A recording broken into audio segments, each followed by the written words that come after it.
Hello, I'm Dr. Jovita Lee, Policy Director for Advance Carolina, and we are back with another installment of Advance Notice. And so, as folks may know, it has been a whirlwind of a legislative session both at the state level and the federal level, from attacks on diversity, equity, and inclusion to the big, beautiful bill making its way through our Congress. There is so much to keep our eyes and ears on, but that is why today we're going to take a moment to recap a few of the bills that we've been tracking and updating you on. And so we will update you now on the status of those bills and what you can do to support our efforts. And so we'll start with the diversity, equity, and inclusion bills. So as you know, our state legislature passed 3 of those bills. First of which being House Bill 171, which is the Equality in State Agencies Prohibition on DEI.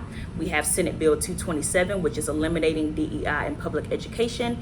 And we have Senate Bill 558, eliminating DEI in public higher education. And so these are 3 dangerous bills. If we think about the ripple effect that it will have on our workforce, our higher education system, our K-12 system, and thinking about the discord that it will sow within our communities and our state agencies and our state government, we are very concerned about the lasting impact that these bills can have on pretty much all of our agencies, government, and communities across the state.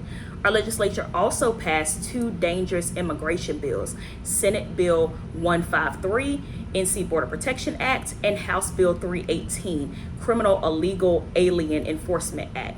These bills will force increased law enforcement cooperation with ICE and require additional unnecessary verification steps under the guise of ensuring there's no additional benefit being received from public services outside of what is mandated in federal law. In practice, these bills would do nothing but create higher levels of distrust amongst our communities and our law enforcement and tear families apart.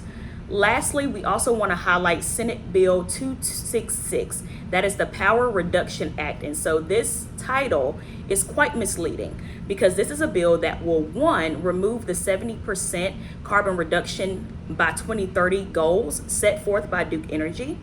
It will further exacerbate poor air quality and health risks to our most vulnerable communities. And it's also going to pass the cost of facility construction on to ratepayers. So that means the bills are going to go up. So what power bill is actually going to be reduced? And these are communities that are already burdened with the impact of rate hikes and having higher energy bills.